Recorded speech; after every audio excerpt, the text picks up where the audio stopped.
Hey guys, I wanted to make a quick video about crafting. I've talked to some of my friends about it. They asked me questions. Some people in the guild asked me. I have invested a fair amount of time, and so I just wanted to talk about early gearing and crafting uh, to help you out if, in case you find this useful. Um, this is just my knowledge of it. It's not perfect, so there may be a lot more to it, but this is what I know. So just wanted to share my knowledge. So, first of all, what is the best reason to craft early? It is to get very quick high item levels and especially embellishments. Okay, embellishments are these extra effects on your gear that provide you with powerful bonuses, such as increased duration of potions. It's a massive DPS increase. Okay, so every time you want to craft a new piece, you have to provide the crafter with your spark of ingenuity and primal chaos. Those are the only two items that you have to provide. Everything else the crafter can provide themselves, or there may be also be additional materials that buff your item that I'll talk about. Now, the Spark of Ingenuity, obviously, this is the most limited item. Blizzard have said that we're going to be getting one every 2 weeks for 10 weeks. So we're going to get five of these. Once we have five, it will become RNG. We don't know what that means. Maybe we'll be looking for them in Mythic Plus, maybe somewhere else, but you are guaranteed that you will be able to craft five pieces. And by the way, I've slammed my face really hard against Mythic Plus these last weeks, and my crafted items are by far the best things I have gotten out of Mythic Plus. Okay, so the first two things are pretty clear.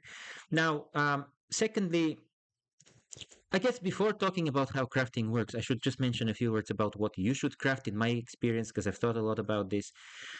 So the first thing is this is universally accepted. Probably the best item that any crafter can create is the Elemental Lariat made by Jewel Crafters. It's a necklace and it has a passive effect so that every time you're doing damage, you can get a buff. The buff depends on what sockets, on what gems you have in your sockets, and it will give you a buff of that stat. So I've gemmed Mastery and Crit, which means that I can either get the proc of 487 Mastery or 487 crit, one or the other. I don't think the proc is ever mixed, is one or the other, but this is really, really good. And I have been relatively lucky with necklaces. I have multiple ones from Mythic Plus that I could have upgraded, but nothing can compare to this. One more thing I'm going to note about necklaces, make sure you have three sockets. There is an item on the auction house that allows you to add up to three sockets.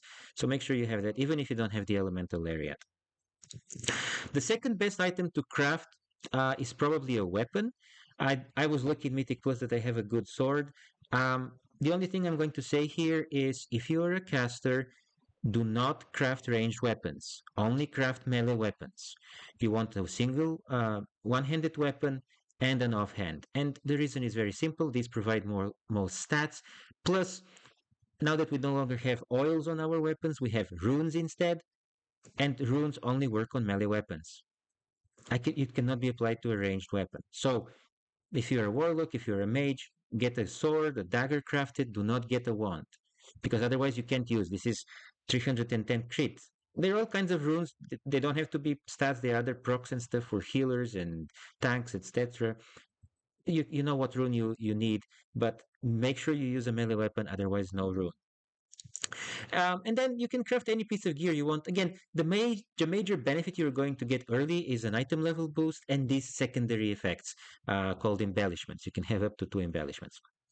So now having said that, how does crafting work? So I'm going to compare crafting an item for the first time and then recrafting. So when you craft, each craft has a skill requirement. That's the recipe difficulty. Now, typically in past expansions, my skill goes from 1 to 100, just like now. But we get extra skill through our specialization. We get a general specialization skill or more specialized trees where you get more and more skills in crafting particular items. So I have pretty much maxed out something called outerwear, so I can craft gloves, boots, helmets, and cloaks. All cloth, of course. Okay, so if I want to craft a cloak, the baseline difficulty is 280, my skill is 331, no problem at all. Note one, whenever you're sending a crafting order, always use 3-star materials. Look at my skill and look what happens if I change it to a 1-star. My skill drops to 327. Drop this, my skill drops to 319. If you provide the tailor with these low materials, you can run into trouble later on when recrafting. Even if the tailor has enough skill, I still have enough skill to craft this at the maximum item level.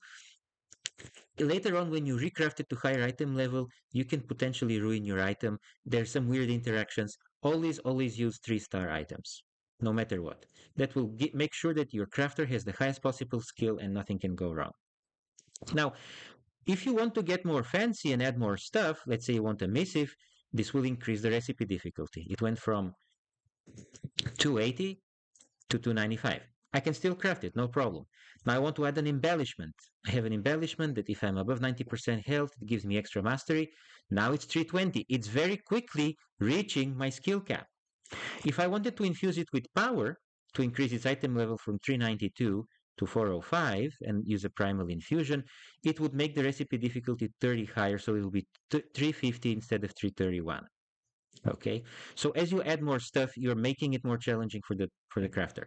Let me compare this with recrafting because I need to recraft this cloak. When I first crafted this cloak, I didn't have enough tailoring skill. I could only make it 392. Then I upgraded it to 405, and now I want to add embellishment. Embellishments were very expensive, and I didn't have the skill. So I'm going to go to recraft equipment. I have to unequip the cloak before I recraft it. I can select my cloak and I can try to recraft it. So notice a few things. First of all, the missive was already used. It's still in there. I don't need a new missive. The primal infusion was already used. Don't need a new one. And I just have to add a little bit of extra cloth and bolts and thread. That's the small penalty to recrafting is just this. That's whatever. And now I want to recraft my cloak and add this embellishment. Now the problem is, now the skill required is 350 and I only have 331. Now I could just craft it at 402 and lose 3 item levels, or as a crafter I can use my illustrious insight that I can craft to boost my skill by 30. I'm at 361, which means that I can craft it at 405. So I could right now click the recraft button and I will have my embellishment on the cloak. So the more stuff you add, the higher the difficulty for the crafter, the better crafter you have to find. Notice that once we grind higher mythic plus, the recipe difficulty will increase to 370.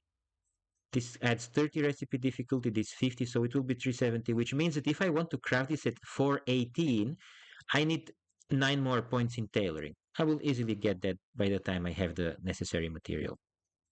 Okay, so I could recraft this right now. I don't want to do it because I'm going to wait for next week and see whether I want to craft boots or cloak. I may just get lucky in the vault. So I'm not going to do this, but I could just click the button if I wanted to right now. I'm just waiting for another week. Now, regarding the item level, if you don't have primal infusion, that's fine. Just craft it at 392 and then you will upgrade it later. In my experience, so the primal infusion, the way I grind it is every time you do a mythic plus that is 11 or higher, do not do lower than 11, you're wasting your time. Every time you do 11 or higher, you get one primal focus and then you combine 10 of them to get the primal infusion. So you can see I've crafted my gloves. I have gotten a jewel crafter to do my neck, and then my cloak. And so I've used 30 of these, and I have 7 left. You can immediately tell I've done 37 dungeons. It doesn't. You don't have to use this. You can do this later on. So, for example, if I switch to my evoker, I crafted my cloak. I made a crafting order from my evoker to my mage, and you can see there is a very good embellishment, which is this healing dart, which hits people for 10,000 health, and it constantly procs all the time. It's absolutely ridiculous. So this is the embellishment. So my evoker is barely starting to run 11s, right? If you look at my Mythic Plus, I've done 1, 2, 3, 4 11s or higher, and not surprisingly, I have exactly 4 Primal Foci. They just don't drop in the lower case for some reason. Maybe they have small chance, I'm not sure, but 11 or higher. Okay, so once I get to 10, I'm going to send the recrafting order to my mage, and this cloak will become 405. Don't have to wait for that though. I want my cloak now. I wanted the item level boost. It just makes my evoker play so much easier. So that's what I wanted to say about the crafting. I hope that this helps some of you. It's rather basic for those of you who've already crafted and you know how it works, but for those who don't, I hope this helps. Anyway, have a good day, and I'll see you in raid.